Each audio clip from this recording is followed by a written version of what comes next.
Saya kan.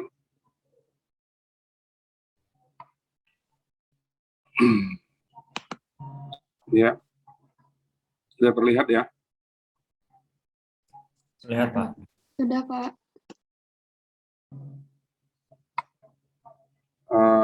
Kita lihat di penganggaran dan modul penganggarannya, teman-teman semua. Ini nanti kita akan lihat kalau dasar hukum kerangka teori penting, proses bisnis yang penting. Proses bisnis yang paling penting ya, karena ini sebenarnya di pertemuan ketiga ini kalian juga diharapkan nanti gitu ya, ini merefresh kembali. Sebenarnya kan waktu itu kan sudah belajar di mata kuliah pengelolaan keuangan. Sudah pernah dapat kan pengelolaan keuangan negara ya? Di semester berapa ya? 3 ya? Ya, di tingkat 2 kayaknya. Nah, ini merefresh kembali dan sekaligus alur sistem kita itu seperti apa? Di dalam saktinya seperti apa? Dan kemudian keterkaitan dengan modul-modul ataupun aplikasi lain di luar. Ya. Nah, ini di pertemuan sebelumnya, ini kan saya pernah ditampilin ya, bahwa dalam satu siklus pengelolaan keuangan pemerintah ataupun siklus APBN, ini kemudian teman-teman bisa lihat di sini tengah, ini karena semua data nanti alirannya masuk ke SPAN.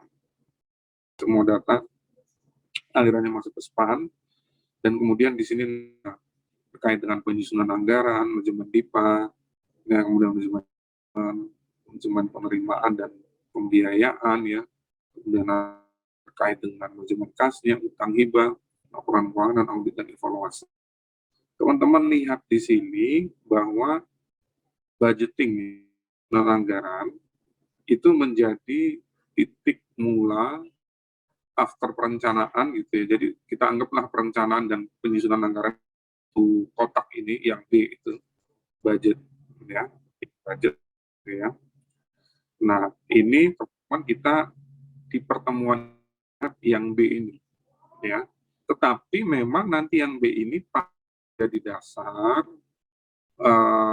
titik awal the next siklusnya ya, manajemen DIPA-nya, komitmen semuanya sampai nanti berujung ke laporan keuangan dan audit ya. Nah, ini dasar hukumnya teman-teman, silakan lihat gitu. Itu juga teman-teman ada PMK yang baru ya, kalau nggak salah 22 ya, tahun 2021 itu juga penting ya. Tapi teman-teman memahami bahwa di bawahnya itu adalah bermula dari Undang-Undang 17. Undang-Undang 17 dan Undang-Undang 1 itu adalah amanat dari Undang-Undang Dasar. Ya, jadi sekali lagi, semua yang kita pelajari itu ujungnya ada di Undang-Undang Dasar, itu mengatur mengenai pengelolaan keuangan. Kemudian turunlah dia ke Undang-Undang 17 dan Undang-Undang 1 dan Undang-Undang 12. Nah, lihat aturan turunan di bawahnya itu pasti bermula dari 3 undang-undang tadi di atas. Nah, plus ada undang-undang sistem perencanaan ya. Ini erat kaitannya dengan penganggaran. Perencanaan pembangunan nasional itu kemudian instrumen yang dipakai untuk mewujudkan pencapaian dari perencanaan pembangunan nasional tadi adalah pasti APBN ya. APBN kemudian kita melaksanakan APBN. Nah, hari ini adalah tools-nya bagaimana pemerintah menjalankan APBN atau pengelolaan keuangan pemerintah itu pada tahapan Oke, nah ini kamusnya artinya apa? Ini teman-teman sudah tahu sebenarnya. Intinya sebenarnya adalah anggaran itu perkiraan ya. Nah, di dalam Undang-Undang Dasar Nomor 17, anggaran ini kemudian perkiraan belanja, pendapatan, pembiayaan ya, untuk memenuhi ya amanat dari Undang-Undang 17, Undang-Undang Dasar tentunya, yang ujungnya nanti dalam rangka mencapai tujuan bernegara yang sudah saya bahas di pertemuan sebelumnya. Ya, bernegara ini penting untuk kalian betul-betul memahami. Jangan sampai dari tujuan negara itu seperti apa. Di dalam Undang-Undang 17, kemudian anggaran ini disepakati, didahului proses pembahasan. Siapa yang disepakati? Pemerintah dan DPR. Ya, pemerintah dan DPR. Ini di bawah kendali Presiden tentunya dan dibantu oleh Menteri, tetapi yang berfungsi sebagai pengelola fiskal kemudian menjadi tanda kutip perencanaan anggaran ini. Ya, perencanaan anggaran. Kalau perencanaan pembangunan itu ada 12, perencanaan toolsnya APBN itu ada di Kementerian Keuangan sebagai pengelola fiskal kewenangan seperti itu. Ya. Nah, kemudian ini menurut literatur pemohon bisa lihat, tapi dalam hubungannya dengan sistem informasi ekonomi pemerintah atau SIAP ini, maka kemudian kita tidak boleh yang ada di dalam standar akuntansi pemerintahan. Ya. Nah, di dalam standar akuntansi pemerintahan ini dinyatakan bahwa disusun ya menurut klasifikasi tertentu secara sistematis untuk satu periode. Kemudian dilaksanakan oleh pemerintah, ya kan? Nah, menurut literatur kata kuncinya sebenarnya adalah rencana keuangan. Kalau saya bilang, boleh dibilang penganggaran itu adalah rencana keuangan. Ya, rencana keuangan siapa? Ya, rencana keuangan pemerintah, tapi dia harus disepakati dengan DPR. Kenapa? Karena DPR adalah wakil rakyat. Sesuai dengan nomor Undang-Undang Dasar nomor 17 itu disepakati. Nah, negara kita itu adalah bukan negara monarki, bukan negara demokrasi. Nah, wujud dari demokrasi ya dan tentunya ada dalam Pancasila ya di sila keempat ini kemudian dijawankan dalam proses pembahasan oleh siapa? Nggak mungkin seluruh 270 juta penduduk Indonesia ini kemudian ikut membahas nih. Ya, dia diwakili oleh DPR. Ya. Nah, jadi ini yang teman-teman perlu pahami konsep anggarannya. Ya, ini tadi saya sampaikan di dalam Undang Dasar itu disebutkan ya anggaran dan pendapatan negara sebagai wujud dari pengelolaan keuangan negara. Ditetapkan setiap tahun dengan undang-undang dan dilaksanakan secara terbuka dan bertanggung jawab untuk sebesar-besarnya kemakmuran rakyat. Ini kan tujuan sebenarnya tujuan dari yang ada dalam amanat konstitusi di pembukaan 1945. Nah, rancangan undang-undang APBN itu bukan oleh siapa? Oleh pemerintah, dalam halnya adalah Presiden. Dibahas bersama DPR dengan memperhatikan pertimbangan DPR ini kan Dewan Wakil Daerah. Nah, apabila DPR tidak menyetujui rancangan APBN diusulkan oleh Presiden, pemerintah menjalankan APBN tahun lalu. Artinya apa? Artinya pemerintah kita itu tidak mungkin di-shutdown. Nggak kayak di Amerika. Amerika tuh kalian pernah dengar, karena anggarannya nggak disetujui oleh Kongres, seolah-olah dia di-shutdown. Ya, di-shutdown. Kenapa? Ya karena dia harus disetujui dulu oleh Kongres. Kalau di kita, misalnya diajukan, kemudian DPR nggak setuju, maka pakailah yang tahun lalu. Jadi tetap dijalankan roda pemerintahan dan membawa jalan walaupun APBN-nya pakai yang tahun lalu. Ini dalam hal tidak disetujui. Tapi sampai dengan yang saat ini sih memang tidak disetujui. Tetapi dari hasil pembahasan itu kemudian ada beberapa perubahan yang disepakati. Perubahannya apa? Misalnya perubahan asumsi. Asumsi ekonomi makronya misalnya pemerintah mengusulkan pertumbuhan ekonomi 5,1 misalnya ya. Sama DPR aja 5,1 kerendahan nih, 5,2. Oke, dihitung-hitung gini bisa disepakati 5,2 ya. Nah, karena asumsinya berubah maka kemudian perkiraan pendapatan dan belanjanya disesuaikan. Jadi ada proses demokrasi di situ, proses pembahasan para pemerintah dengan itu. Tapi kalau misalnya DPR udah pemerintah nggak ini nih, saya nggak mau, pokoknya ya saya tolak aja. Nah, itu kemudian nanti dia menjalankan APBN tahun lalu. Jadi pemerintah itu tidak mungkin di-shutdown gara-gara APBN itu disetujui, rancangan tidak disetujui.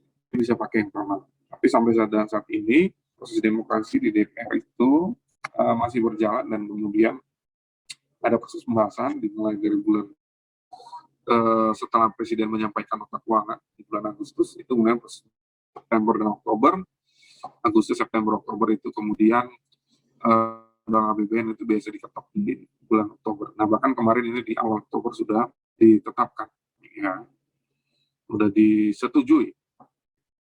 Dari hasil pembahasan itu disetujui untuk menjadi undang-undang. Nah, sekarang tinggal proses pengesahan di Presiden dan kemudian diberikan nomor undang-undang. Nah, kemudian kita lihat di sini, ini mengulang aja sebenarnya refresh, beberapa fungsi dari anggaran. Yang paling pertama, otorisasi. Otorisasi itu apa? Jadi dia dasar untuk melaksanakan. Ya, misalnya kita mau bangun jembatan, gitu. Dasarnya apa? Bangun jembatan yang ada di dalam anggaran tadi. Jadi dia mengotorisasi. By the way, suara saya masih jelas kan deh? Masih jelas kan? Pak. Soalnya di sini tulisnya internet not stable. Nah, jadi dia sebagai fungsi otorisasi. Kemudian fungsi perencanaan. Merencanakan. Kan? Udah ada anggarannya. Bentuk kegiatannya seperti apa, detailnya. Nah, itu kemudian fungsi dari perencanaan. Ya. Fungsi pengawasan. Jadi, karena DPR itu menyepakati dan ditetapkan dalam undang-undang, maka ini dia pengawasan.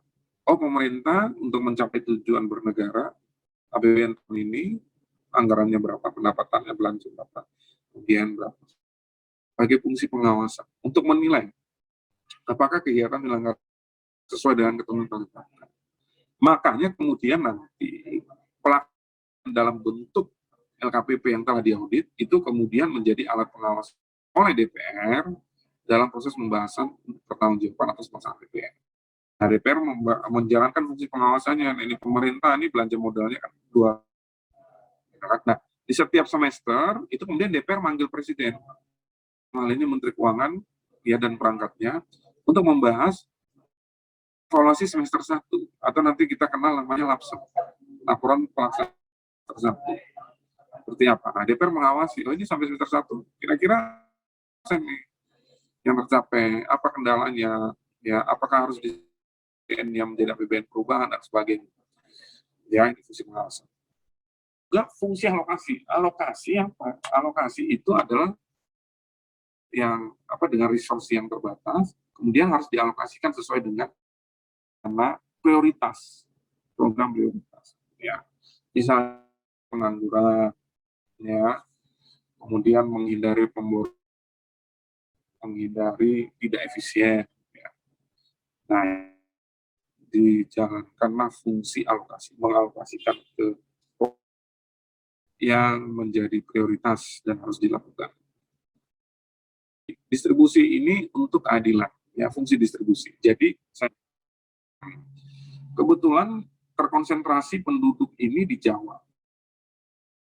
Ya, kebetulan kantor-kantor pusat itu ada di Jakarta. Maka kemudian BPH-nya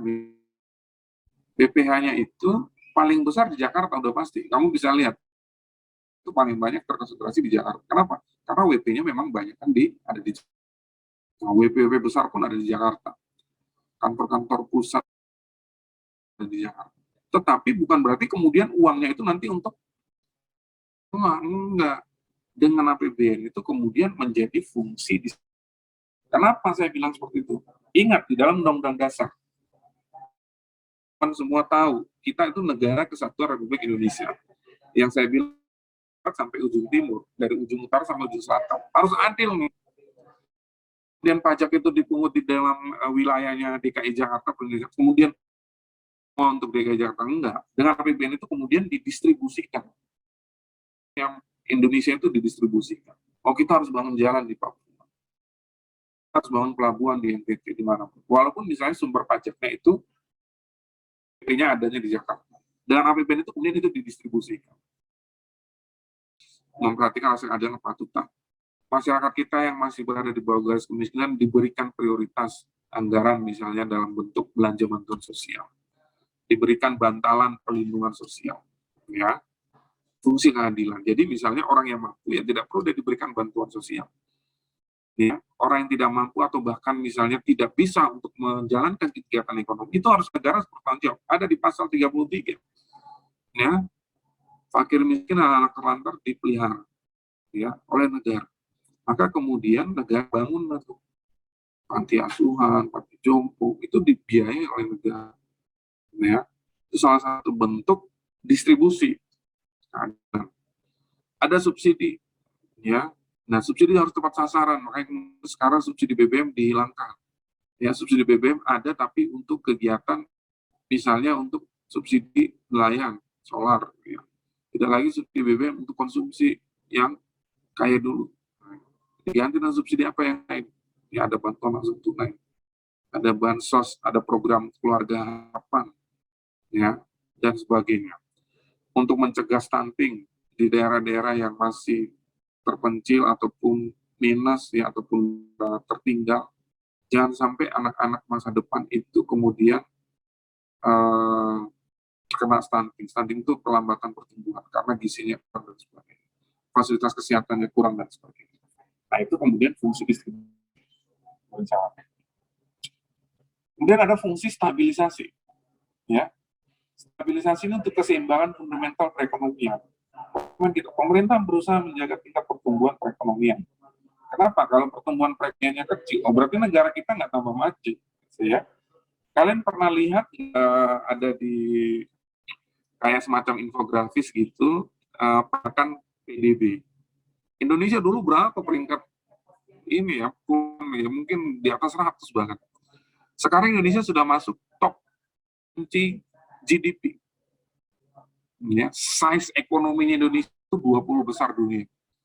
Dan bahkan diproyeksikan Indonesia itu nanti akan menjadi 5 besar dunia. Ya, harapannya gitu, Indonesia emas di 2045, Indonesia itu 5 besar dunia. Ya, nah tahun ini teman-teman silakan lihat di IG-nya Keuangan maupun Facebook-nya Kementerian Keuangan atau mungkin di IG-nya Bu Menteri. Pimpinan Kementerian Keuangan ya, Bu Menteri dan beberapa eselon 1 saat ini lagi di Washington ya, di World Bank. Dan kemudian terkait dengan agenda G20. Indonesia mulai bulan Oktober dia menjadi presidensi G20. Jadi pemimpin dalam 1 tahun ke depan. Berarti kita diakui ya. Nah, itu salah satunya dijalankan oleh BPN sebagai fungsi stabilisasi untuk menjaga pertumbuhan ekonomi. Pada saat COVID, kita menjalankan program ekonomi nasional. Digelontorkan uang, totalnya 600 kemarin ya. Anggaran pagunya itu 670 sekian. Sekarang 44. Supaya apa? Supaya untuk menjaga keseimbangan fundamental. Sampai itu ada pertanyaan? Ada pertanyaan? Atau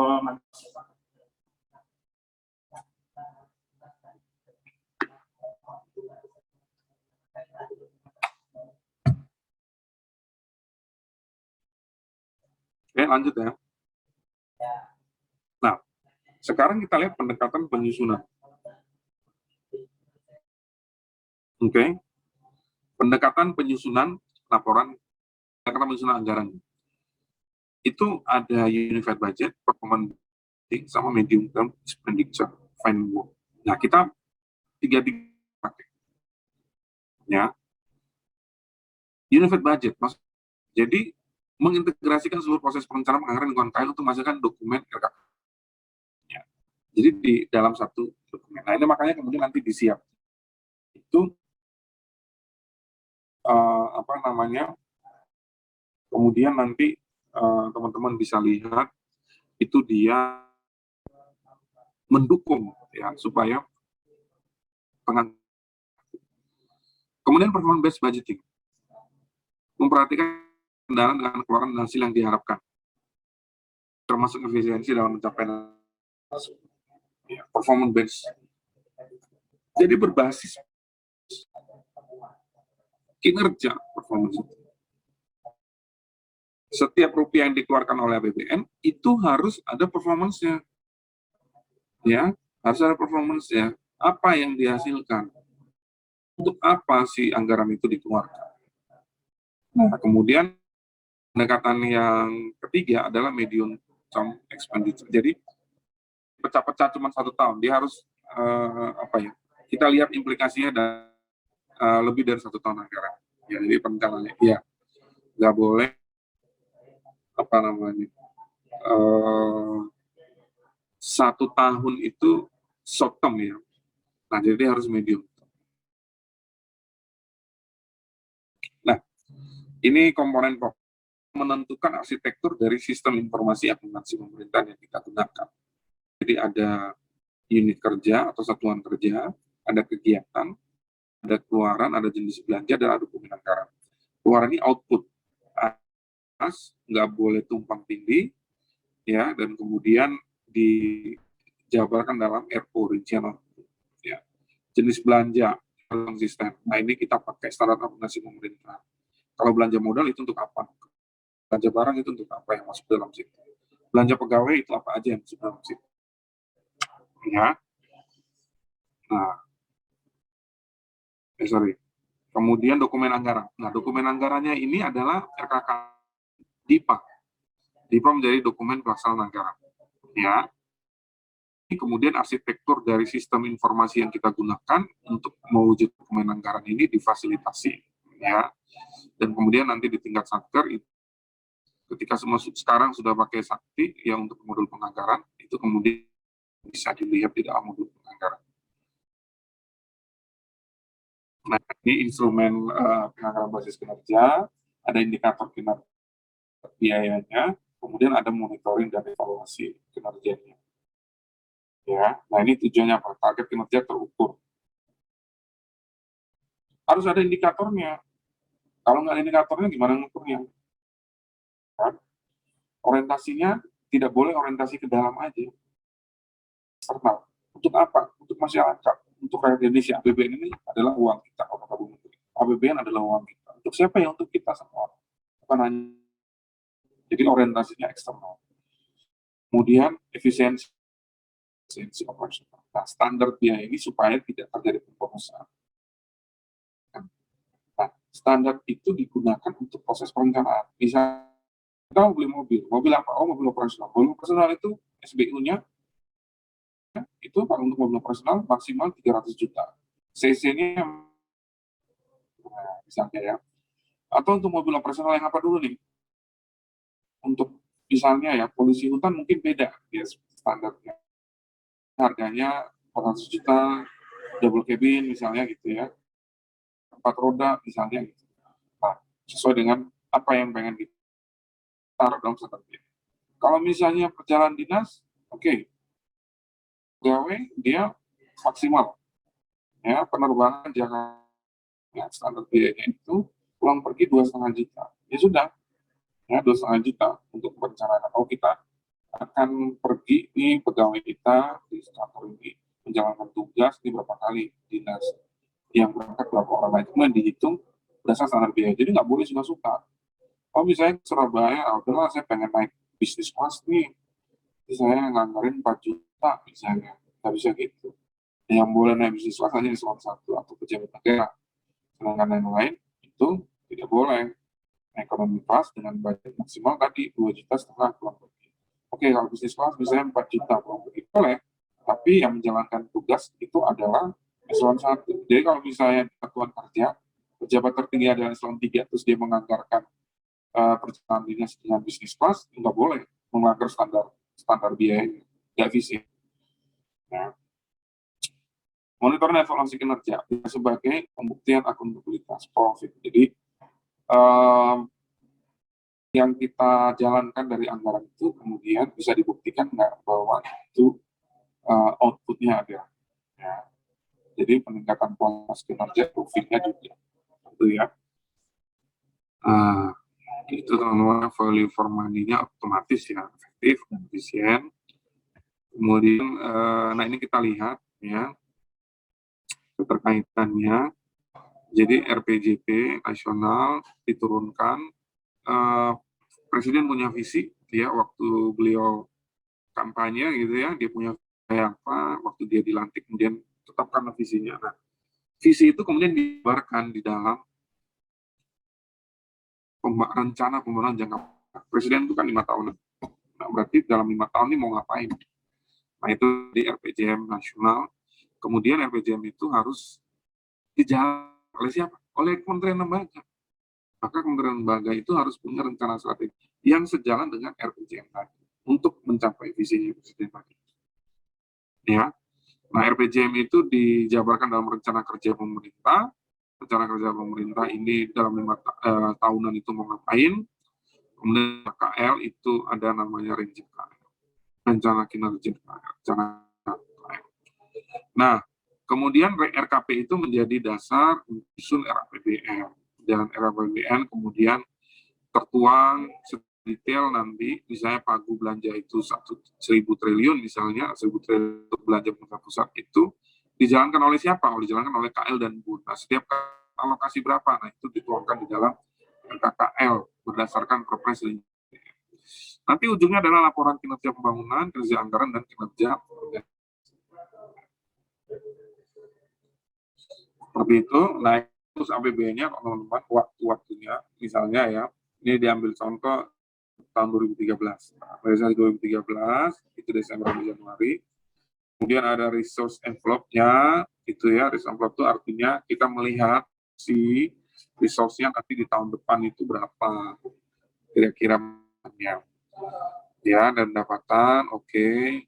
Kemudian kita pembiayaannya berapa, karena pas pembiayaan itu namanya serius.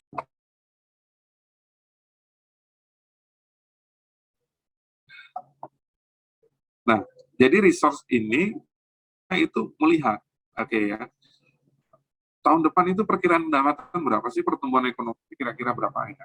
Oke, kita mau belanja apa? Kan yang tadi, apa tadi? Visi presiden. Tuangkan dalam kerja pemerintah. Oke. Nah, dari situ kemudian kita bisa lihat memunculkan pagu indikatif. Pagu indikatif itu pagu perkiraan. Ya, perkiraannya berapa, belanjanya berapa, pembiayaannya berapa. Nah, dari pagu perkiraan tadi, kemudian BKF di Kementerian Keuangan sebagai pengelola fiskal, dia menetapkan kerangka ekonomi makro nih. Oke, saya kalau mau pagu negatif ini berarti pertumbuhan itu berapa, asumsi kursnya berapa, listing minyak dan gasnya berapa, ya, inflasinya berapa, itu dituangkan kerangka ekonomi makro, ya, di Kementerian Keuangan. Kemudian nanti dasar ekonomi makro itu dijabarkan keuangan, ya, nota keuangan. Nah, kalau LKPP di sini yang merah ini artinya ini menjawabkan yang tahun sebelumnya. Ya, kalau yang hijau ini adalah untuk APBN. Nota keuangan itu kemudian disampaikan oleh Presiden. Kan waktu Presiden nyampein pidato nota keuangan, siapa yang nonton atau lihat?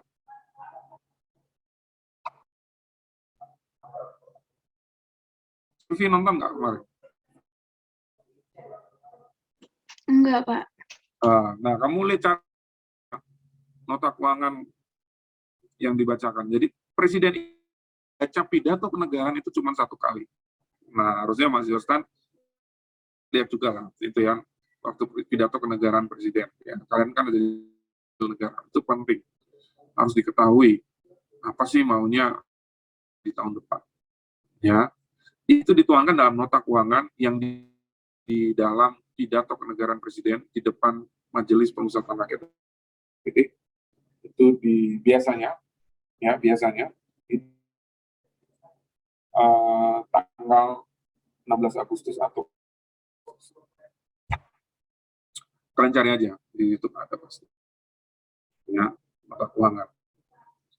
Itu penting. Nah, nota keuangan ini kemudian menjadi dasar, ya, di dalam nota keuangan itu Presiden mau ngapain tahun depan, ya, pemerintah mau ngapain, itu kemudian nanti DPR membahas bersama pemerintah. Ya, di bulan apa? Di bulan mulainya, sesudah nota keuangan itu dibacakan, kemudian Menteri Keuangan menyampaikan yang pokok-pokok APBN-nya. Habis itu dibahas. Di DPR itu dibahas di Badan Anggaran maupun Komisi 11 dan Komisi untuk yang Kementerian Lembaga itu membahas dengan mitra. Ya. Nah, dari hasil pembahasan itu kemudian ditetapkanlah undang-undang APBN di bulan Oktober, Pak. Supaya apa? Supaya di bulan November itu keluarlah Perpres rincian APBN. Kemudian dibahas di masing-masing KL untuk jadi rencana kerja anggaran kementerian lembaga per Desember, kemudian dari KKN terbitkanlah DIPA. Nah, kenapa DIPA terbitin Desember? Supaya efektif berlaku begitu Januari. Ya, dan atau saya nanti yang saya kontrakin apa proses tendernya bagaimana, supaya anggaran itu berjalan tepat waktu. Enggak. Ya, jadi kalau teman-teman di daerahnya mulai itu harus cerdas. Ya, kalau APBN itu Oktober sudah ditetapkan, ya, seharusnya APBD itu juga paling lambat November. Masih beberapa Pemda, masih banyak Pemda ya penetapannya itu terlambat. Belum ditetapkan, ya kan? Saya selalu bilang generasi kalian peduli APBN. Apa? Karena APBN adalah uang kita. Nah, demikian juga APBD. Kita kan pada dasarnya kita kan orang daerah sebenarnya ya. Nah, kalau saya sih agak nggak jelas sih, karena saya lahir di Atambua, orang tua saya Atambua sampai SMP aja, tapi kemudian orang tua saya pindah ke Bali, jadi saya daerah saya yang mana? Saya orang tua saya di Solo.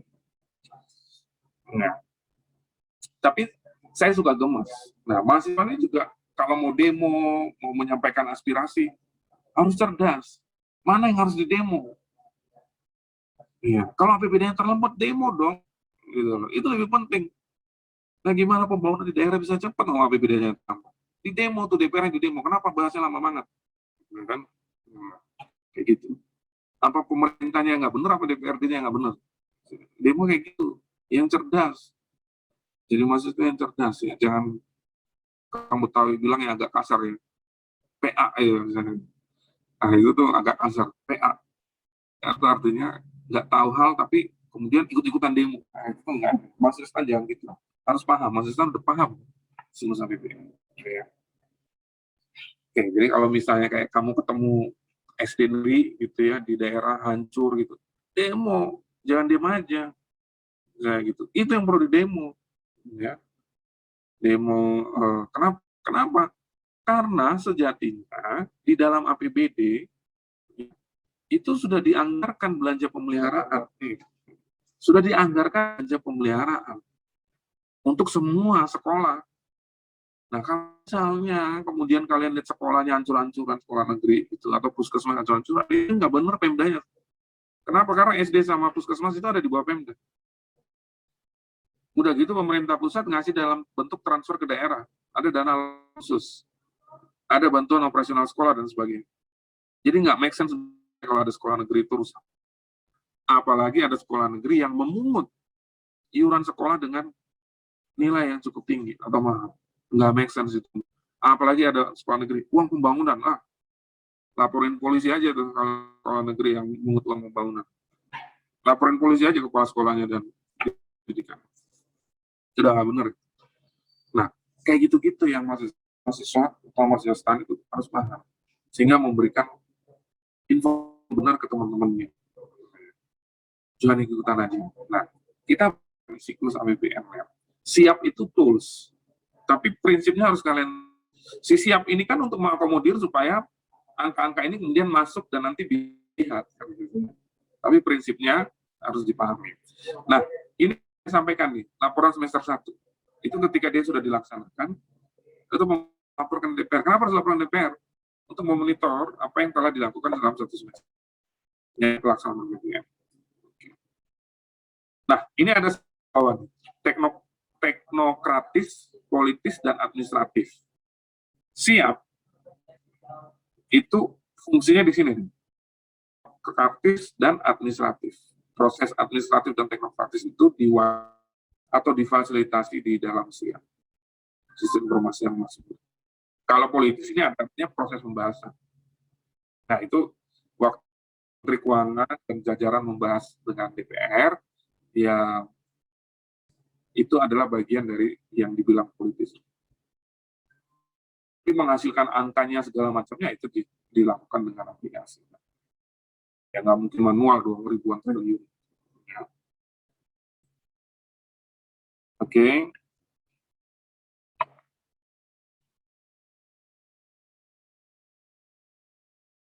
Kemudian ini teman-teman, dalam satu gambar ini kalian bisa lihat siklus ya BBM dan pelaksanaannya. Ya, untuk ini kita lihat perencanaan dan pelaksanaan ya, konsep kebijakan RPBN, kerangka ekonomi makro, ada pagu indikatif, kemudian itu Menteri Keuangan, KL dan Menteri Pembangunan Nasional, ya, kemudian anggarannya, nanti ada penyusunan dan penerapan KKL-nya, ya, RU mata keuangannya di bulan Agustus, nanti General BN, kemudian jadi DIPA. Nah, ini struktur teman semua, ini ranger dan KKL, jadi itu ada indikator di masing-masing rincian output, ya. Ini kemudian di rincian output itu ada komponen, jenis komponen, indikator komponen, lebih detail lagi, ya. Sehingga nanti bisa dilihat, oke, oh ini anggaran yang dikeluarkan itu 1.000. Si 1.000 itu komponennya apa aja? Oh, ABC. Nah, setiap ABC itu ada berapa rupiah di situ? Hasilnya jadi apa? Nah, itu komponen. Nah, ini struktur data ini kemudian yang difasilitasi siap ya, oleh SPAN. Ya. Nah, ini struktur RKKL-nya. Ya, tadi ada komponen satker. Oleh siapa anggaran itu dijalankan? Dia menjalankan program apa? Ya, ini menjalankan fungsi atau visi dari misi KL yang diturunkan dari KL atau rencana strategis KL. Kemudian dari setiap program itu dijalankanlah kegiatan. Nah, itu kegiatan itu dijalankan apa? Oleh satker. Nah, dari kegiatan itu kemudian itu dia harus punya rincian output. Ya, rincian output. Itu terlihat tuh si anggaran ini mau untuk apa? Oh, infrastruktur misalnya. Nah, infrastruktur itu nanti dalam komponennya oh, jalan apa nih? Misalnya. Berapa kilo? Nah, itu nanti indikator nih. Ya. Oke, nah ini apabila apa namanya kita lihat pagu ya, ada pagu indikatif, anggaran, dan kemudian ada pagu definitifnya ya. Ini kompleksitas penganggarannya, jadi teman-teman bisa lihat ya, pada saat Presiden menyampaikan nota keuangan, dibahas di DPR, ya, kemudian undang-undang APBN, kemudian menjadi untuk menetapkan Presiden rencana APBN. Rencana APBN menghasilkan RK, ya, KKL turun jadi DIPA di masing-masing satker. Nah, ini alur datanya normal. Jadi kita bagi ada perencanaan, penyusunan, dan penyusunan. Ini adalah alur proses maupun alur datanya. Jadi pada saat perencanaan, ini siapa saja yang terlibat? Ada Kementerian Keuangan, ada Kementerian Lembaga. Ya. Nah, kemudian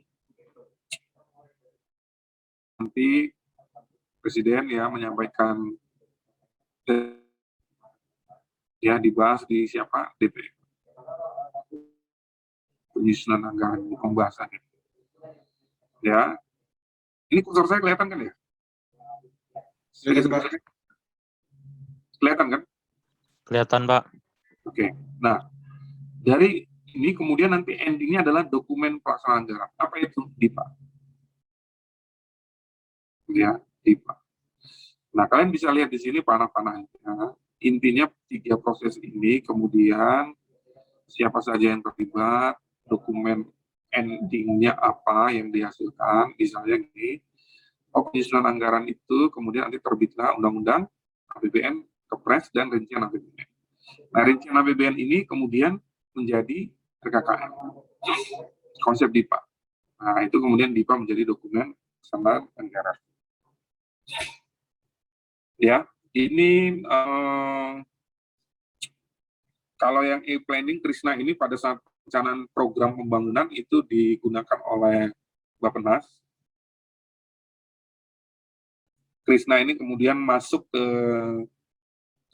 satu anggaran ya, dan RKKL Sakti untuk kemudian nanti masuk ke CWSPAN gitu ya, menjadi nanti kemudian CWSPAN itu custom web span yang menampung data DIPA ya, termasuk proses rincian APBN.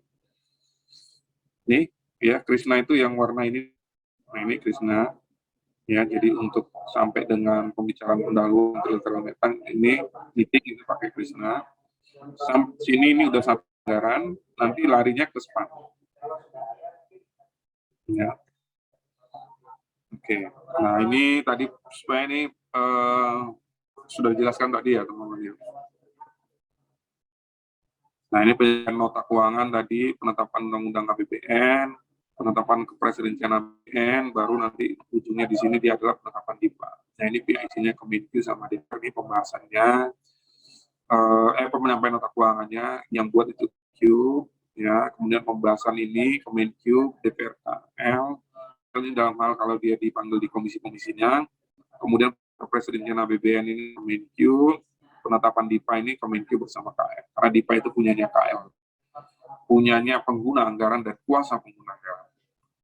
Oke. Nah, ini tadi ya perencanaan programnya, perencanaan gedenya itu masih Krisna, yang di Bappenas, kemudian nanti masuk ke Sakti, ya. Nah, kemudian menjadi DIPA di di Kementerian maupun KL itu melalui SPAN dan Sakti. Oke.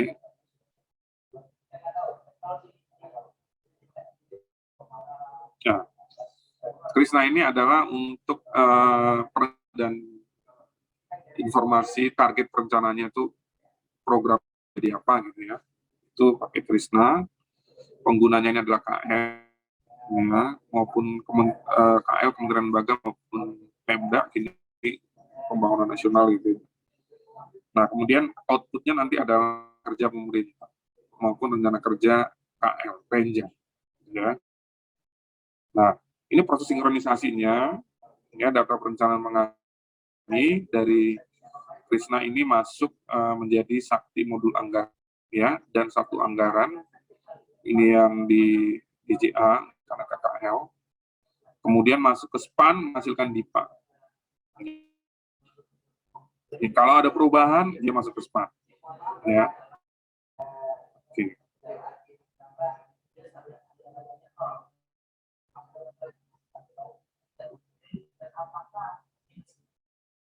Nah, ini kemudian sinkronisasi data perencanaan penganggaran dan itu menjadi integrasi Renja KL dan adiknya ya. Kemudian teman-teman bisa lihat di sini bahwa yang biru itu adalah kewenangan Kemenkyu, yang kuning ini kewenangan bersama ya, kewenangan bersama artinya Kemenkyu, KL dan Bappenas. Adalah kewenangan Bappenas yang menyusun program pembangunan nasional itu adalah di. Oke, nah ini kemudian Sakti ya, dalam siap di modul penganggaran. Ini proses penyusunan anggaran sampai dengan dokumen masuk dalamnya proses perencanaan penyerapannya. Ya, oke. Ya.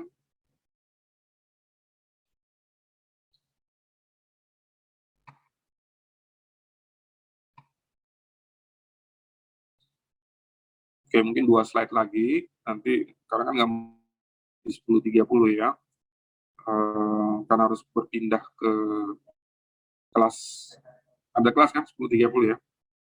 Oke, 2 slide lagi supaya pas slide 30. Kok malah di stop?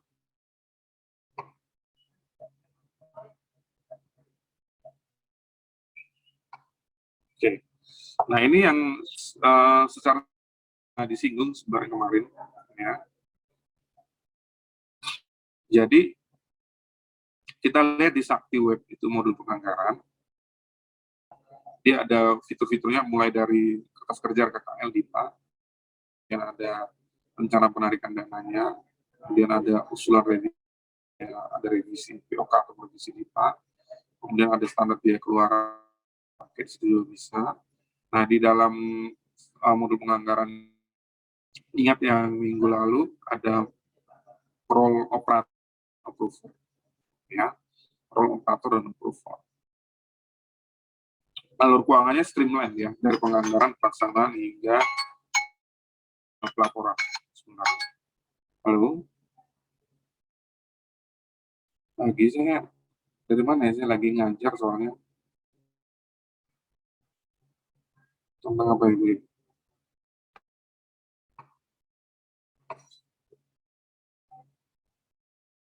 Mbak, saya lagi ngajar soalnya saya di kelas.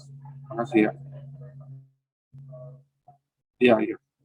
Oke ya. Kasih. Oke, jadi operator dan role approver gitu ya. Single database kemarin udah disampaikan ya. Dan log transaksi ya ini bisa jadi untuk melogging sebagai validasi jangan sampai ada bug minus ya. Alur streamline dari penganggaran pelaksanaan ya. Kemudian di slide berikutnya kita lihat di sini di operator dan approver ya. Operator itu RKA, mencetak KKL ya, lampiran NKKL-nya ya, kemudian arsip data komputernya ya, tapi OK-nya, ya data pegawai dan sebagainya. Dan untuk peran approver dia persetujuan data, kemudian ada rencana penarikan dana POK-nya, persetujuan pendapat atau penerimaan ya. Jadi ada alur penyusunan anggarannya, kemudian alur penyusunan usulan revisi DIPA-nya. Ini yang apa namanya di dalam modul penganggaran ini sudah difasilitasi ya. Oke, ini yang tadi ya, ini yang Krisna tadi ya. Nah ini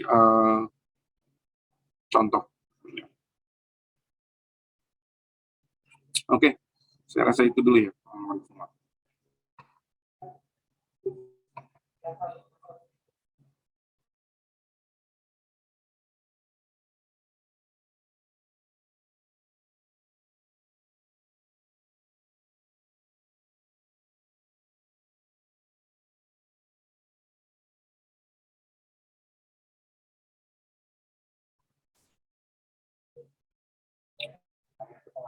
Oke, saya cukupkan sekian dulu ya. Nanti teman-teman terlambat kelas berikutnya akan menyerang. Kita ketemu nanti 13.30. Oke ya, saya end dulu. Terima kasih. Assalamualaikum warahmatullahi wabarakatuh. Terima kasih, Pak. Terima kasih, Pak. Saya kalau nggak enaknya pakai masker. Agak masker. Memang yang perlu kerja keras. Tapi suara saya jelas ya? Output yang dihasilkan itu Kurang jelas, Pak, dikarenakan ada suara juga. Oh iya, ini ada meeting juga. Agak suaranya. misalnya Kenapa? jumlah anggaran jumlah output yang Agak kayak jauh gitu Pak suaranya. Mungkin dikarenakan Bapak pakai masker, Pak. hasil capaian dari baik. Oke, udah lebih jelas? Ya, Pak. Iya lebih jelas. Oke, kita lanjutkan yang tadi ya. Sampai di slide 30 tadi kalau nggak salah ya. Nah, ini kita lihat isu strategis. Ya, tapi ini contoh yang lama ya. Nah, isu strategis ini yang diturunkan dari visinya Presiden. Ya, diturunkan dari visinya Presiden.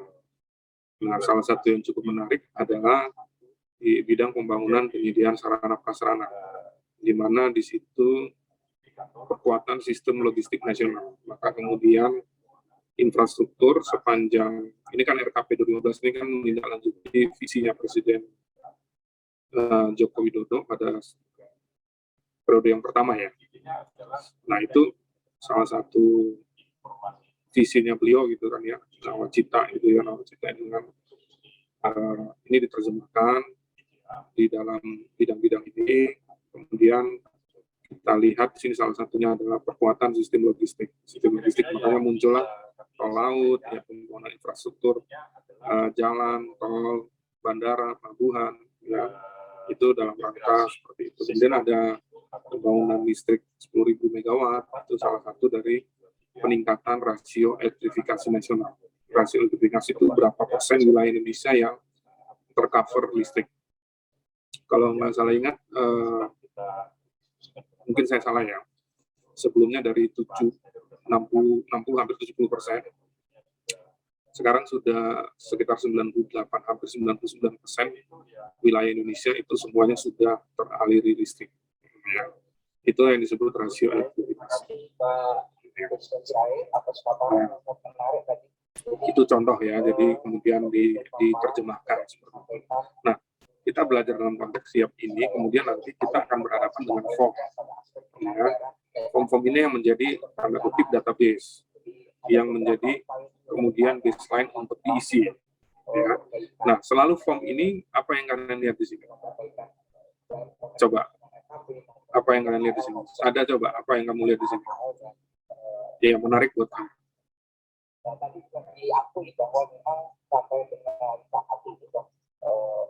Apa kira-kira? Kelihatan kan form ini? Kelihatan, Pak. Ya, apa kira-kira yang menurut kamu menarik? Berapa besar capaian dari sisi anggaran itu sekarang kuantitatif ya. Maaf, ini teksnya kelihatan tapi Ukuran Nggak kebaca, Pak. nggak kebaca teksnya. ini dikatakan bahwa akan ada upaya ke depan ya. Terlebih lagi diharapkan ya, dalam hubungannya dengan pelajaran siap nih, apa yang menurut kamu menarik? Penganggaran yang dibuat itu tadi dalam konteks evaluasinya juga akan bisa disajikan atau diukur. Selain sadar, kalau ada yang bisa. Ada yang Mungkin, mau. Pak, angkanya, Pak. Apa? Mungkin kodenya, Pak. Siapa nih yang Angkanya, huruf AI, Pak. Ya, yang menarik di sini adalah kode, kodifikasi, ya, kodifikasi, ya.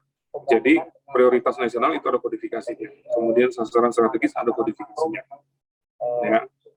Nah, kodifikasi ini menjadi urat nadi, boleh dibilang dari sebuah sistem informasi akuntansi. Kodifikasi, tanpa kodifikasi kita akan kesulitan, ya, kodifikasi ini. Jadi sasaran strategisnya apa kodenya? Kalau ini terjaganya kesinambungan fiskal misalnya. Nah, ini nanti kalian akan ketemu sampai dengan nanti pelaporan keuangan yang dikenal dengan namanya segmen akun. Ya, segmen. Jadi segmennya banyak. Itu untuk menanda, ya, memudahkan identifikasi dalam sebuah sistem. Ya. Nah, jadi semua itu penyusunan anggaran, kemudian penganggarannya dan sampai ke tipe itu semua isinya juga dengan kodifikasi, ya, kodifikasi output, sub output, komponen, ya, akun, detail kode satkernya dan segala itu pasti dengan kode akun, ya. Nah, semua ini masuk ke kertas kerja dan kemudian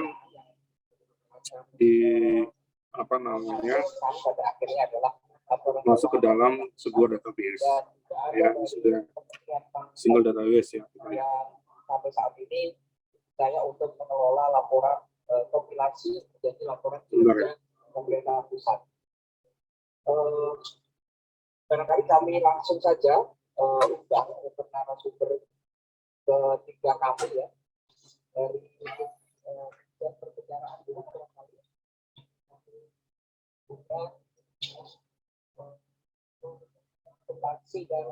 Oke, jadi setiap tahun, ini tadi sudah disampaikan teman-teman juga menjelaskan sebelumnya.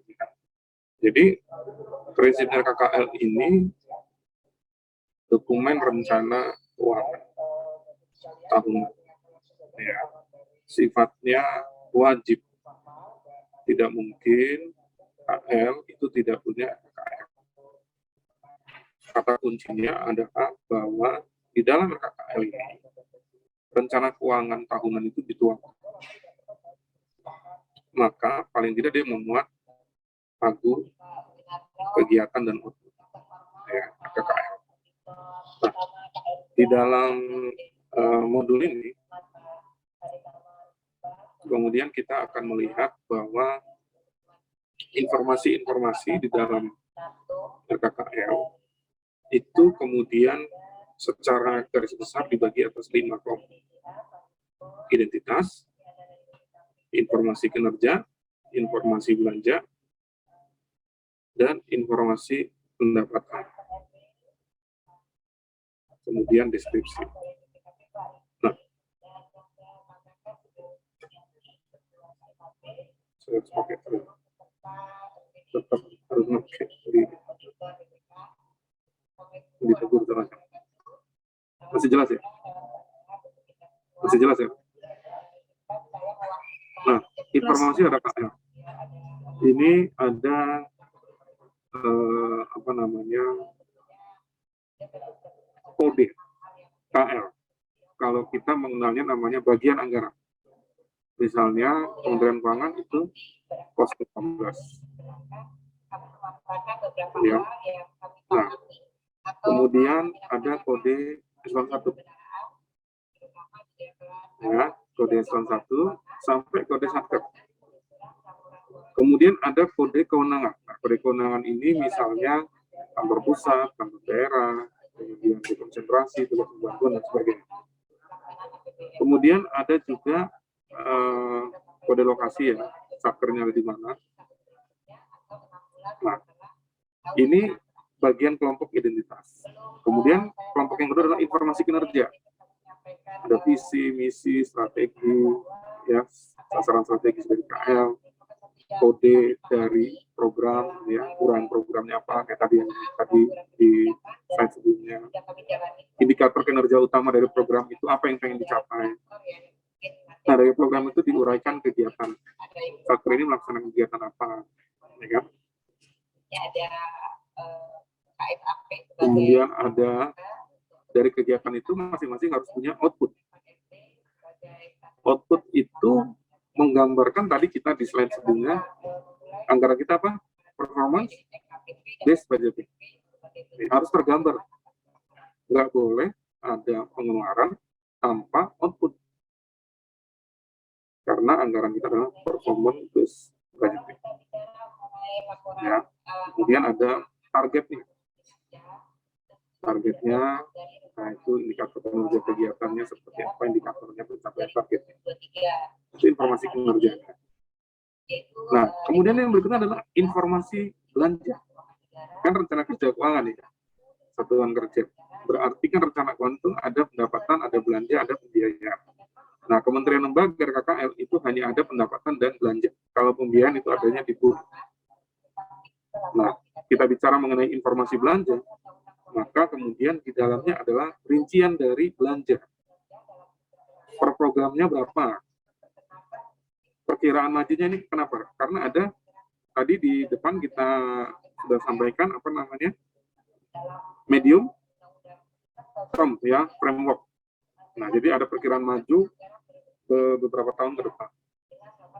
Kemudian ada rincian anggaran per kegiatannya, kemudian jenis belanjanya, perkiraan maju per kegiatan, kemudian ada anggaran menurut fungsi. Ada 11 fungsi, masing-masing fungsi itu ada subfungsi, kemudian ada anggaran menurut fokusnya atau prioritasnya. Ada informasi pendapatan. Kalau KL yang menghasilkan pendapatan, ada informasi pendapatannya. Berapa yang ditargetkan untuk KL itu? Dia dalam program apa? Saya yang paling besar kan Kementerian Keuangan. Ya, dan kemudian kalau misalnya satkernya PNBP itu dia sampai per item kegiatan yang akan menghasilkan pendapatan.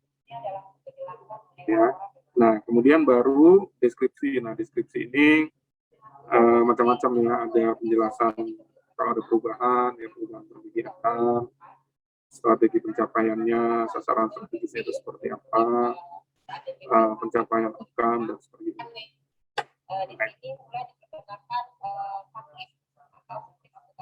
Formulir RKKL informasinya tadi, teman-teman. Ya. Ini ada formulir 1, formulir 2, dan formulir 3. Nah, di masing-masing formulir ini, kemudian teman-teman nanti akan terbaca dalam sistem apa saja yang masuk di dalam formulir itu. Misalnya formulir 3, berarti dia nanti memasukkan rincian biaya keluaran menurut uang, jenis belanja, dan sumber dana. Nah, sumber dana ini ada rupiah murni, ada PNBP, dan ada pinjaman ataupun hibah luar negeri. Ya, itu sumber dana. Ini harusnya kalian sudah pelajari di pengelolaan keuangan negara. Ya. Nah, ini formnya mungkin kurang begitu jelas ya, tapi kalian udah punya slide-nya kan? Bisa dilihat itu ya. Nah, yang tadi kita sampaikan ya, berarti ini ada identitas kan kalau yang atas dengannya. Kemudian ada apa namanya? Berisi sasaran dan segala macamnya. Ini berarti tentang kinerja gitu kan ya. Kemudian ada formulir 2 ya. Nanti ada formulir 3-nya. Ya, detailnya lagi sampai ke sub output ya. Ini formulir-formulir yang diisi by sistem, kita input, kemudian bisa dicetak ataupun dalam dokumen elektronik, dia bisa langsung masukkan bentuknya PDF, itu bisa ya. Nah, kurang lebihnya seperti ini. Nanti teman-teman di dunia kerja mungkin tidak semua akan berurusan dengan ini. Mungkin tidak semua akan berurusan dengan ini. Biasanya berurusan dengan ini kalau dia di bagian perencanaan ataupun bagian umum, terutama di bagian perencanaan. Tapi mungkin saja kalian ditaruh di bagian perencanaan. Ya. Nah, ini contoh nih ya, Sekolah Tinggi Akuntansi Negara. Programnya apa? Oh, dia program pendidikan dan pelatihan aparatur di bidang keuangan negara. Kegiatannya apa? Oh, ada pengembangan SDM melalui penyelenggaraan pendidikan program di keuangan negara.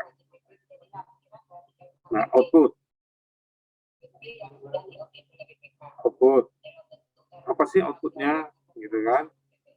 Oh, ini ada 393 unit ya. Nah, apa itu output, itu bentuknya apa? Nah, kita lihat di sub outputnya dan komponen apa aja sih. Oh, ada personal komputer, oh ada laptop, oh ada mesin fotokopi, oh ada print. Belanjanya pakai akun apa? Oh, 53211. Kenapa? Karena dia memenuhi nilai kapitalisasi. Karena ini bentuknya adalah barang yang dipergunakan lebih dari sekali. Ya, maka kemudian dia pakai limitnya. Bisa dipahami ini? Ini penting nih yang gambar ini. Ya, ini programnya, kegiatannya, output, kemudian sub-output dan komponennya. Ya. Nah, di dalam setelah kita merumuskan itu, kemudian yang sebelah ini apa namanya nih? Harga satuan. Ini yang tadi saya bilang di slide sebelumnya ya. Ada namanya satuan atau standar biaya. Kalau kita beli personal komputer, oh harga satuannya 7 juta. Berarti anggarannya itu 7 juta kalikan 5 unit. Kalau kita 10 unit misalnya. Ya. Kemudian laptop. Oh, laptop harga satuannya 12 juta. Mesin fotokopi harga satuannya 18 juta. Nah, sehingga nanti ketemulah jumlah biaya yang dianggarkan. Bisa dipahami sampai situ mengenai KKL? Pak, izin bertanya, Pak. Gimana? Tadi kan yang di bagian kode-kode itu ya Pak, ada informasi kinerja, terus ada uraian output kegiatannya Pak sama kolom output. Terus tadi Bapak kan bilang kalau tidak boleh ada pengeluaran tanpa output gitu kan Pak. Ya. Nah, bagaimana dengan proyek yang mangkrak gitu Pak? Apa di sistemnya nanti ada informasi mengenai itu atau bagaimana Pak? Oke. Kalau ini kan kita bicara mengenai RKKL. RKKL itu perencanaan anggarannya ya.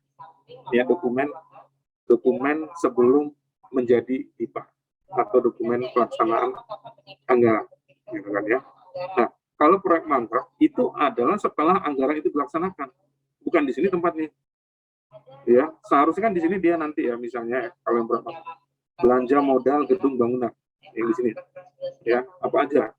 Oh, gedung perkantoran 1 unit, ya harga satuannya berapa atau indeks biayanya berapa? Misalnya 10M. Nah, Kita lihat mangkrak atau enggak mangkraknya itu nanti di laporan keuangan. Ya, logikanya adalah kalau ada realisasi di LRA dia, realisasi anggaran, misalnya tadi anggaran 1M, realisasi anggaran 1M. Nah, mangkrak itu ketika di dalam laporan keuangannya, di neracanya, dan simak BMN-nya, laporan BMN-nya, gedungnya itu seharusnya tercatat sebesar nilai 1M. Tapi kemudian tercatatnya cuma 300 juta. Nah, ketika cuma 300 juta padahal udah keluar 1M, ya, pasti 300 jutanya itu dia bisa dipaksain catat gedung bangunan, atau bisa juga dipaksain catat konstruksi dalam pengerjaan. Nah, padahal di simak BMN, atau di laporan BMN, itu kan harus ada berita acara serah terima gedung, ya, yang sudah selesai untuk dia dicatat sebagai aset tetap definitif. Nah, ketika uangnya sudah keluar 1 miliar, terus berita acara serah terima aset tetap definitifnya belum ada, itulah yang disebut mangkrak tuh. Uangnya udah keluar, tapi kemudian gedungnya nggak jadi. Ya, contoh misalnya Hambalang, gedung nggak jadi tuh. Nah, sama Kemenpora dicatatlah itu sebagai konstruksi dalam pengerjaan. Tapi konstruksi dalam pengerjaan terus, karena nggak jadi gedung, wes mangkrak gitu. Nah, itu kan harusnya dihapus. Nah, dihapus dengan alasan-alasan tertentu yang kemudian dengan itu malah kemudian itulah laporan keuangan itu membuka borok. Kalau kamu bilang membuka borok. Kalau bagus ya dilaporin bagus, kalau jelek pasti akan ketahuan juga.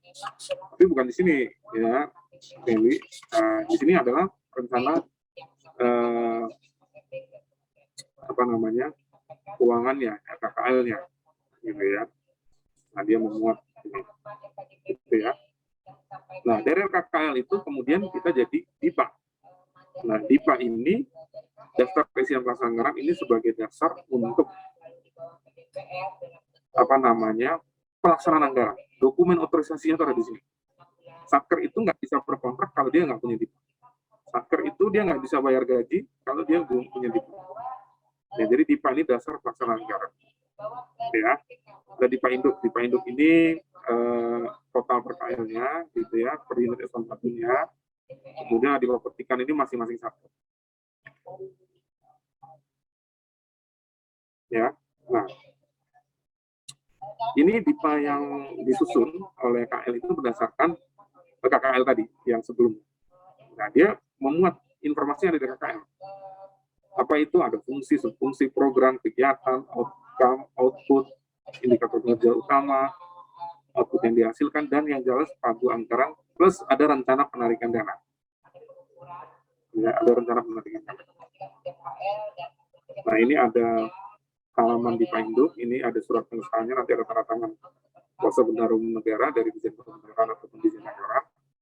Ya, halaman 1 ini memuat informasi kinerja, programnya apa, ya, kegiatannya apa. Kemudian halaman 2 ini rinciannya, ya, halaman 3 ini rencana penarikannya. Nah, di halaman 1 ini ada 1A, 1B, ya. 1B itu biasanya ada sumber pendanaan, kita akan lihat contohnya, ya, nanti. Nah, pengesahan DIPA ini adalah prinsipnya Menteri Keuangan mengotorisasi. Jadi, Menteri Keuangan sebagai pun mengotorisasi bahwa DIPA ini udah sah nih untuk digunakan. Ketika dia berkontrak, itu sebagai dasar kontrak. Ketika dia mengajukan pembayaran, itu sebagai dasar pembayaran. Ya. Dan ini juga bentuk bahwa Menteri Keuangan menjamin alokasi anggarannya itu ada. Jadi kalau dia udah dapat DIPA, nggak perlu khawatir, dicairkan, nanti Menteri Keuangan nggak punya duit, nggak gitu. Ketika Menteri Keuangan sudah mengesahkan, itu Menteri Keuangan bertanggung jawab untuk menyediakan uang sebagai bendahara umum negara. Jadi KPPN sebagai kuasa bendahara umum negara yang menerima surat perintah membayar dari kementerian lembaga yang punya DIPA, itu wajib membayar sepanjang persyaratannya lengkap. Salah satu persyaratan pencairan dana adalah DIPA ini. Ya, DIPA-nya ada nggak? Nah, di dalam siap itu kemudian di SPAN itu juga tersedia. Ya kan, di BUN itu kan, oh KL ini, Satker ini memang DIPA-nya ada. Nah, jadi single database itu kemudian sama-sama punya data. Ya. Nah, kalau dia nggak punya DIPA, ya nggak bisa cair. Kontraknya nggak sah. Ya. Gitu. Nah, ini contoh IPA, ya. Ini adalah surat pengesahannya. Ya, surat pengesahannya. Ini yang menandatangani Dirjen Anggaran atas nama Menteri Keuangan. Ya. Ini ada informasi identitasnya, ini ditanya siapa. Ya. Kemudian ini informasi programnya. Ya, programnya apa, sasaran strategisnya apa, dia menjalankan fungsi apa, subfungsi apa. Ya. Kemudian ini adalah untuk yang ketikannya ini lebih detail. Ada sumber pendanaan di sini yang tadi saya bilang, ada rupiah murni, PNBP, pinjaman luar negeri ataupun hibah luar negeri. Nah, kemudian disebut juga dia bisa dicarikan di KPPN yang mana. Nah, Dijen Pembenaran punya 190-an KPPN yang tersebar di seluruh Indonesia. Ada kodifikasinya, misalnya ini KPPN Jakarta 3 O088, ya, berarti ini satker ini lokasinya di Jakarta, di wilayah bayarnya KPPN 3. Ya. Nah, ini kemudian informasi kinerjanya itu didetailkan per indikator kinerja kegiatan. Misalnya, indikator kinerja kegiatannya jumlah jenis biota budaya, jumlah kontrak kerjasama, jumlah peserta yang terlatih, jumlah UKM yang terbina, dan sebagainya. Ini adalah indikator kinerja kegiatan. Nah, kegiatan itu misalnya anggarannya 1 miliar misalnya, oh ini untuk melatih peserta, melatih peserta dalam bidang apa gitu ya. Nah, berarti nanti indikator kinerja kegiatannya berarti jumlah peserta yang terlatih. Ada berapa? Itu informasi nanti. Nah, nanti ada juga rencana penarikan dana itu di halaman 3 nih Pak. Oke. Kemudian ini ada integrasi modul penganggaran, ya.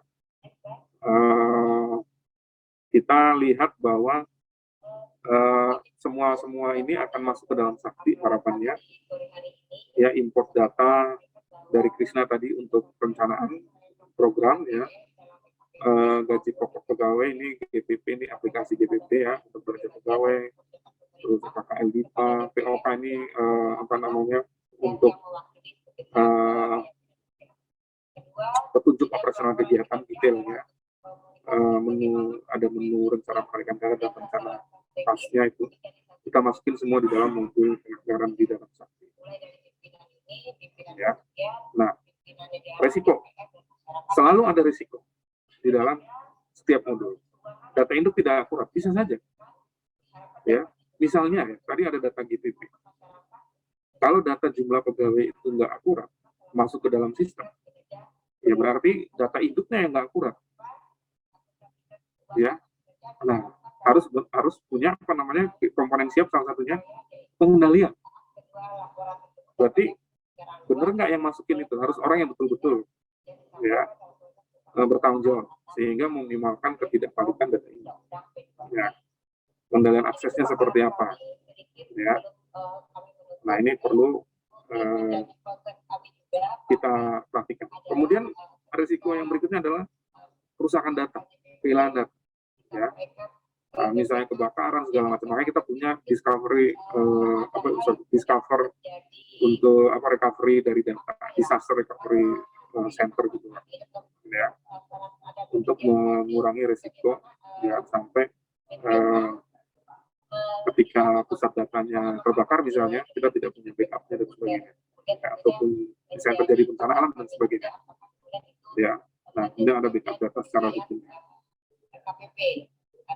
Nah, kualitas penganggaran yang buruk nih, kalau misalnya output, nah waktu merumuskan output ini harus hati-hati. Nah ini yang terus dibenahi. Artinya jangan sampai misalnya nggak cermat sehingga menerjemahkan mulai dari perumusan program sampai kan outputnya kan di ujung nih, output dan rencana output itu betul-betul seharusnya bisa menggambarkan seberapa jauh program ini tercapai dengan dia mendukung program itu.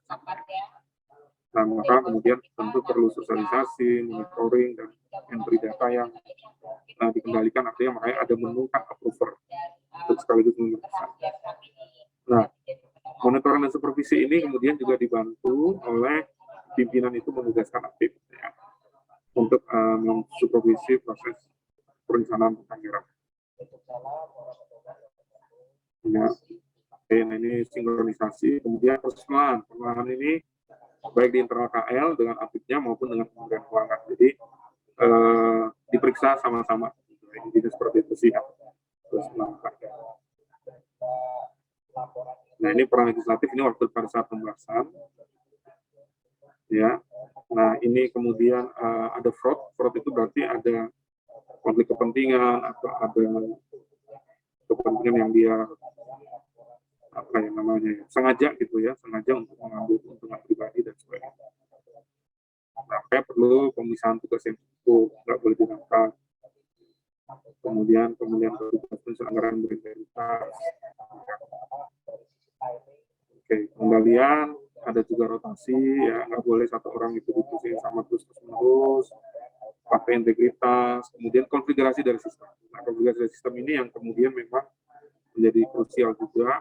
Karena konfigurasi sistem ini sebagai early warning system ketika ada sesuatu yang berpotensi kurang benar gitu ya, itu bisa diketahui. Memperkecil peluang terjadinya fraud, ya ini banyak sekali ya, contoh di Kementerian Keuangan itu ada zona integritas, wilayah bebas korupsi, wilayah WBK ya, bebas korupsi, zona integritas, wilayah bersih melayani dan sebagainya. Ya. Nah ini pengawasan masyarakat.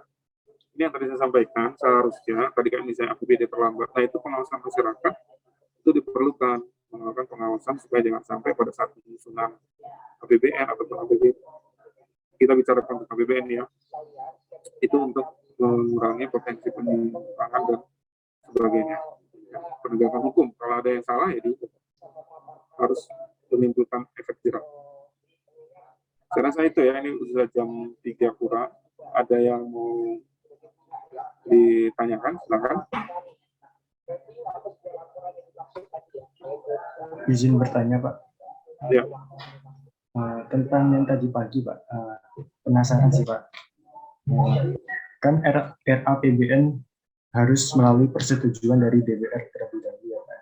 Dan ya, apabila tidak disetujui, maka akan menggunakan RAPBN tahun lalu. Apakah pernah atau pada tahun berapa Indonesia itu RAPBN-nya tidak disetujui dan mengapa tidak disetujui, Pak? Terima kasih, Pak. Ya, ketentuan itu setelah reformasi keuangan negara, setahu saya nggak pernah terjadi.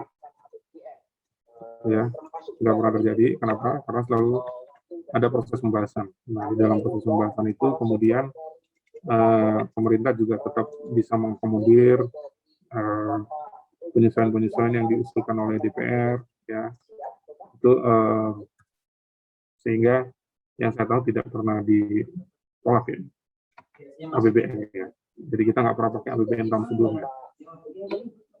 Gitu. Baik, Pak, terima kasih, Pak.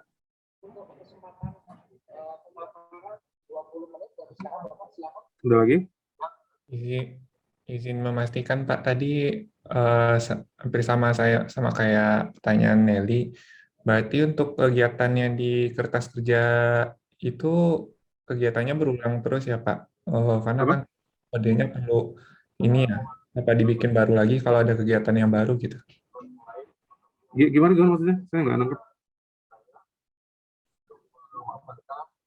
Yang terkait ini Mbak, kertas kerja informasi kerja tadi Pak. Dan kodenya, apakah itu kan kegiatannya berarti berulang?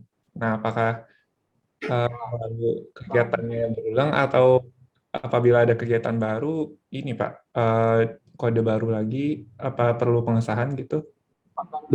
Gini, maksudnya kegiatan berulang dari tahun ke tahun ya? Iya Pak. Ya, pasti ada kegiatan yang berulang. Kan kalau operasional pelayanan pemerintahan itu ada yang sifatnya rutin, dan itu pasti dia berulang. Ya, tapi ada juga kegiatan yang inisiatif baru. Ya, jadi itu semua itu tergantung dari RKP tadi, rencana kerja pemerintah, yang kemudian diturunkan dalam rencana kerja KL.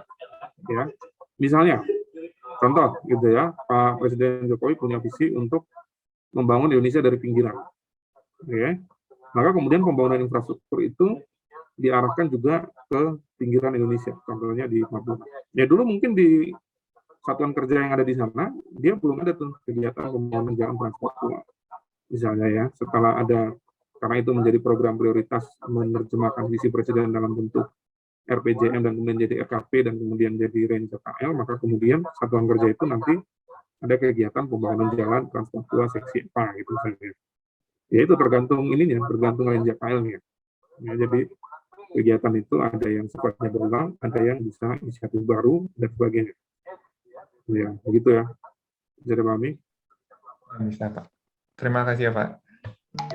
Kemudian kalau ada perubahan, ya, kalau ada perubahan ada mekanisme revisi, ya, mekanisme revisi. Tetapi tidak boleh mengurangi pencapaian output strategis. Jadi kalau output strategisnya sudah ditentukan, ya itu harus dicapai. Ya, nah, kegiatannya bisa dimodifikasi, tapi pencapaian outputnya tidak boleh. Apalagi output yang strategis. Oke. Ada lagi?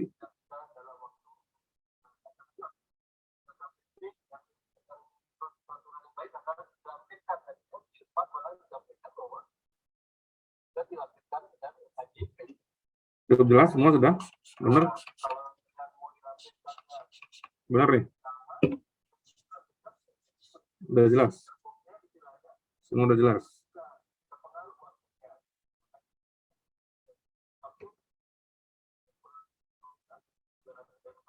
Coba saya lihat nih. Noviana, ada pertanyaan nggak? Sejauh ini belum ada lagi, Pak. Belum ada lagi. Justina? Sejauh ini juga belum ada lagi, Pak. Dinda belum ada, Dinda? Cukup jelas, belum ada pertanyaan, Pak. Kalau saya tanya sama kamu boleh, Dinda? Ini apa, Pak? Kira-kira akhir ceritanya Hometown Caca gimana, Dinda? Nah, itu dia, Pak. Nah, Soalnya gitu aja kemarin langsung dia senyum-senyum semua. Dari tadi mukanya serius semua. Tinggal berapa episode ya? 2 ya? 2 lagi, Pak. Ya. Ya, berarti ya minggu ini kan, akhir minggu ini kan. Oke, kalau nggak ada, untuk minggu depan, ya, saya harapkan yang presentasi itu juga boleh loh berkreasi, sebenarnya boleh berkreasi dalam bentuk video kah, dalam bentuk apa, boleh aja tuh, ya bebas, gitu ya, misalnya menyisipkan video atau menyisipkan apa gitu boleh, ya. Oke, kalau tidak ada lagi nih waktunya dia tinggal 5 menit, ya.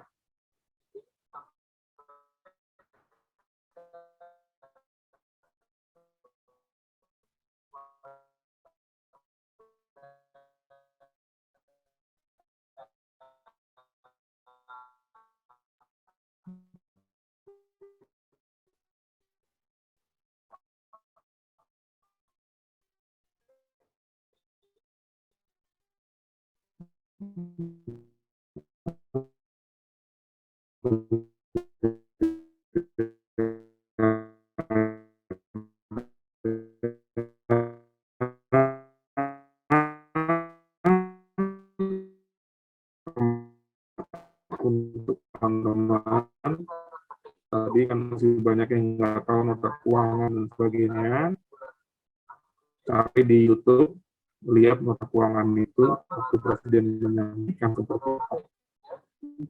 Buka-buka IG-nya Menteri Keuangan atau IG-nya Kementerian Keuangan yang terkait dengan perencanaan penganggaran.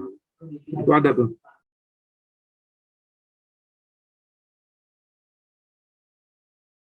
Baik, anak-anak semua, saya ambil alih.